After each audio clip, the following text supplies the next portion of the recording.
What's up, guys? When we left off, we ended up in a crossroads in these caverns, and we have to choose where to go. Now, I already went ahead a little bit to see what exactly I have to do. I just have to find a door, and I think I know how to do it. I think I'm not sure. Let's get out of here. It's actually a nice game. Like a month or so. So right. Okay, no, the road is going right. Let's see if I can get over here. Oh, look at that. It's pretty easy. No, another road. We're gonna keep going right. Left. Nope, yeah, left. Well, because the first time I did it, I found it so easily. But now I just exist away. There's exist away. I just don't know how to do it. I think it's like right, left. It might be. Oh, I'm somewhere. Okay, so finally we came out of a tunnel into some kind of hall with a high ceiling. Though it could hardly be called a hall, there must have used to mine something here. Coal probably, or maybe gold. The walls have been cut by pickaxes or pneumatic drills. This place was pitch black, so our only salvation was the flashlight. Really? It seems kind of bright in there. If it breaks, it's unlikely that we'll ever get out of here. I know it's a red pile of cloth in its light. It was a pioneer's neckerchief? Shurik was obviously here somewhere. Shurik! Shurik! My only echo responded to me. What are you shouting? It's not like he can hear you. You never know. Alyssa didn't reply, just sighed. There was no other exit from this hall. Obviously, it's quite possible that there are some nooks in these tunnels we haven't checked yet. So, we have to keep looking. There's another road. Let's go right. I find the door. Go left, and then maybe right again, and then left, and then right, left. Oh, I'm getting closer. You can see my scan. It sounds everywhere. Mine's in the corner. All the items are old. The engagement means rather than the middle. Oh, God, my face. Words. My scan somewhere nearby. Somewhere further. I think it was right. Right? Oh, so it's wrong turn somewhere. Let's keep searching. Turn right again. Turn left. Left, and then right, and then right. Oh, no, God. I found it. It's so easy the first time. I don't understand. Okay, right, left. I mean, this is so cool. Okay, so obviously turning left is bad. Oh, God, it's left. Okay, so we're in the road. Go right. Oh, why is my French so bad? Okay, we're going right. We're going right. We're going right. We're going right. Let's keep going right. We're going to find somewhere. We're going to keep going left. I guess not. Keep going right. There's. I found it. Oh, my God. Jeez. Following the curve, I saw a wooden door in the torchlight. Something like that. There you go. Here's something. You think so? Alyssa looked a little refreshed. Sure. Frankly speaking, I wasn't sure that there would be an exit behind this door. But it wasn't like, oh, look at that. The T is missing. It wasn't like we had any choice anyways. I pulled the handle. Ooh. Oh, that does. Somebody died here. We found ourselves in some kind of room that assembled either a boiler room or utility room under the bomb shelter. Empty bottles, cigarette butts, and other bits of debris littered the floor. That proves that there was an exit in these caves. I scanned the room with a flashlight, and in the furthest corner I saw. The hell is your problem, dude? Shurik doubled up and trembling all over.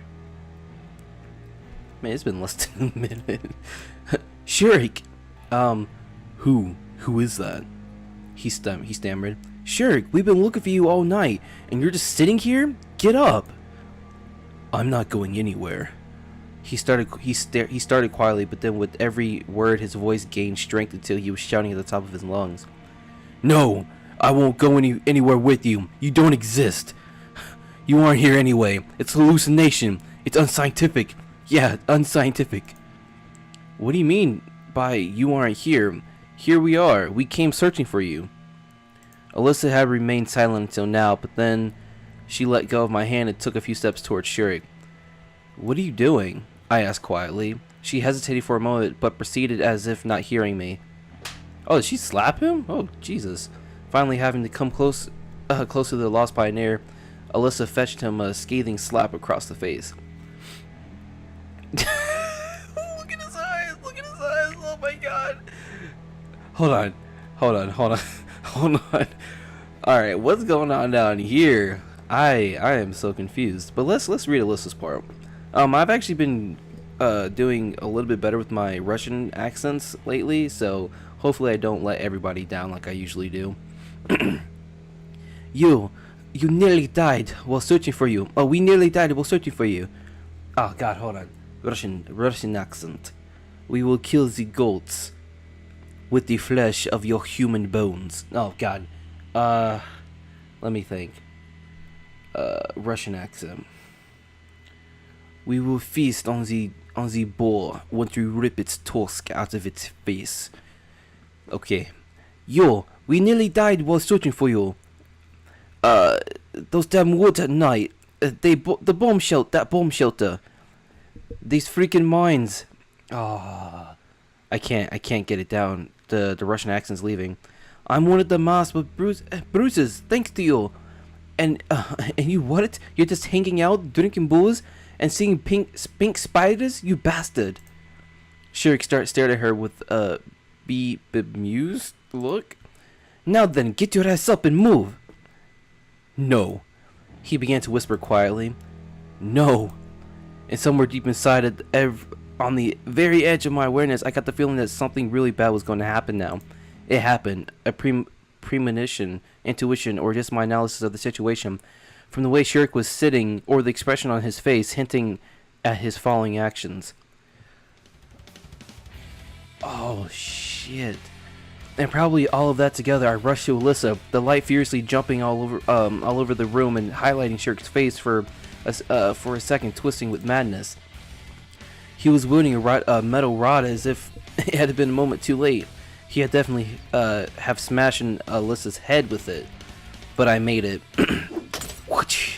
Apparently, everything was like a dream. The distant shout of a girl, a hollow thud, the flashlight going out, and the eerie silence except for the heavy breathing of Shurik.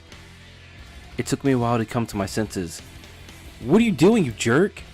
I checked my arm and felt it okay. The blow landed on the flashlight, so we were now in complete darkness.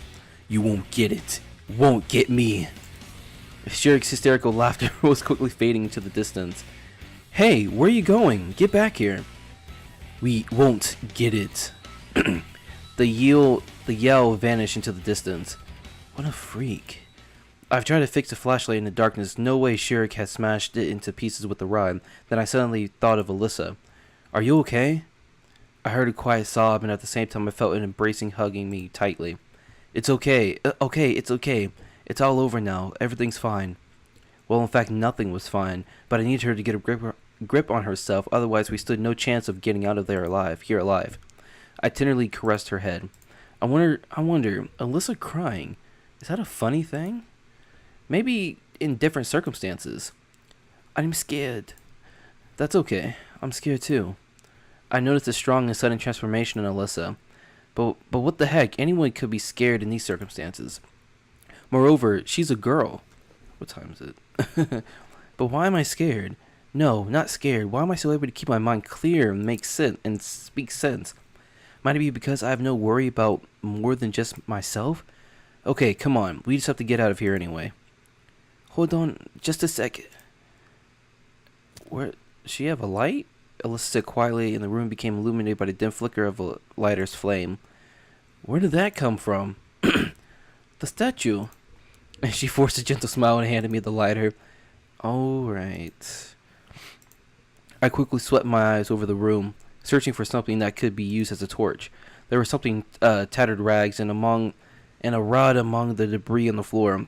One of the bottles contained some liquid and smelled like industrial alcohol. For better or worse, in a minute, I was holding something that resembled a flaming torch in my hands. I don't know how long it'll last, so we should keep moving. We should move quickly. What a tool! Alyssa seemed to be returning to her senses. Let's go back. At least we'll reach the bomb shelter. For one thing, there's a light here. She gave me a quiet nod and took my hand. The torch was burning poorly, and we had to reignite it every other minute, but didn't have to be an oracle to predict that extremely short lifespan for the rag we were using. I became more and more afraid that we wouldn't leave the darkness in the mine. You couldn't rely too much on the lighter. Well, it seems like the lights are fine. There's lights up there. Maybe they're not on. Maybe that's just a lighter, even though this looks clearly like a flashlight.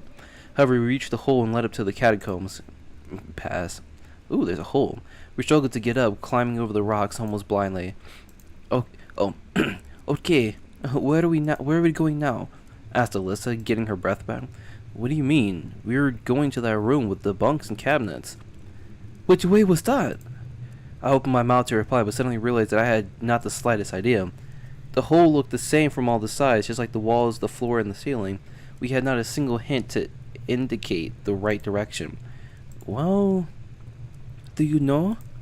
Alyssa asked sadly and sat on the ground. No. I quietly replied, but put out the porch to preserve it and sat next to her. Are we going to die here? She rested her head upon my shoulder. Alyssa's voice sounded flat, one might even say calm, but I could feel that her body was trembling, either with cold or with fear, or with both combined. Don't be silly. Sure, things are getting worse, but they're still pretty far from we're gonna die. They will come and rescue us in the morning. Olga will call the police, so I would love to believe that myself. I see. Yeah. Hello. I lost track of the time sitting there. I was afraid to go forward or backward. I was afraid to make a choice, as our torch definitely would. Hold on. I just realized Shurik was sitting in the darkness by himself. In the dark. How did he get there? Does he have some type of light source? I just realized that. Huh. Suddenly a rumbling started echoing in the distance. Well, here is that emergency. There was definitely sound of a clank of doors and bolts mixed with that rumbling. Get up! I harshly pulled Alyssa to her feet and lit the torch with shaking hands. What is it? She asked in dismay. I don't know, but it seems there's someone. We have to run. To be honest, I wasn't sure it was such a good idea. What if the mad shurik is there? And in fact, that's the least of the evils I can imagine. But we had no choice, no choices left. The stones scattered beneath our feet. I desperately tried not to fall down, holding my hand with the torch out in front and dragging Alyssa with the other. I ran across the silence, breathing heavily. I really wanted to look back at her, but didn't have the strength or time. Finally, the outline of the open door appeared before us, and I leaped into the bomb shelter, readying myself to fight any foe that was there. I really hope it's Yolana. But the room was empty. I saw my eyes over the room, trying hard to spot hidden monsters, shurik, or any other evil entity. But it was all exactly the same as it was the first time we'd been here, except for the door, the second door. It was open. Somebody has passed through here. I spoke triumphantly. Who? Don't know. Maybe it was Shurik. But how did he manage to open it? Who the hell cares? Come on. There was another corridor behind the door, and it was ascending slowly. So, we're getting closer to the surface. I was right. After several hundred of feet, I stumbled upon the ladder leading to a small hatch on the ceiling. It didn't take much effort to open it. What's up there? Who cares? It's better than staying down here anyway. I climbed the ladder and found myself surrounded by gloom. However, this gloom was definitely lighter than the darkness of the catacombs, and my eyes got more used to it. The outlines of the walls, the ladder, and the door leading to the outside were emerging in the pale moonlight. I helped Alyssa to climb up, and we literally sprang out of the building. Oh, that's a creepy looking building. Oh, I'm scared. The exited catacombs was located by some sort of ruined building that resembled either a nursery or a country school. It must be the old camp. Alyssa sat on one of the swings and wiped the sweat from her forehead with the back of her hand. I see. So we found it after all. I smiled involuntarily. What are you laughing at? She frowned and pouted with displeasure. To put it shortly, she'd returned to her usual self. So, it's not scary here anymore? I wasn't scared there either. Oh, come on. That's right, I wasn't. Whatever. I was angry. I really felt hurt because of Alyssa. If not for me, she would have still been down there in that damn mine. What are you doing? Or where are you going? She asked in a less self-assured voice as I turned around and walked slowly towards the camp. Back to the camp. Hey! Alyssa jumped up right away and started to walk next to me. For a moment, I wanted to say something nasty, but I wasn't ready to start the next argument. We found the path we had taken before surprisingly fast, even the two holes we'd fallen into. There was only about 200 meters from the old camp. Oh, finally. Solace. I stopped at the square and turned to Alyssa. Well? Well? She looked uncertain, even confused. Then... Sure. Deep inside, I wanted to yell at her, to scold her, even to insult her. On the other hand, I wanted to have a meaningful conversation. In the end, I just kept silent, turned around, and slowly headed back towards the leader's cabin. But something persisted to disturb the quiet of the night. I'm actually scared. I'm actually like legitimately scared. I keenly listened to it and realized that it was the snoring of Shurik, who was sleeping peacefully on a bench. Hey! I called Alyssa, who hadn't walked too far away. Get up, you! Shurik slowly came to his senses and stared at us blankly. Oh, is it morning already? Morning? Yeah, sure. Sometimes one acts first, thinks later. Of course, it all starts in the brain, then the current... Oh, God. Oh, stop talking. He coughed and tried to catch his breath and breathed in pain on the bench. What the hell was that all about? I already felt bad about it. I shouldn't have treated him so rough. What are you talking about? Shirk looked at me in shock.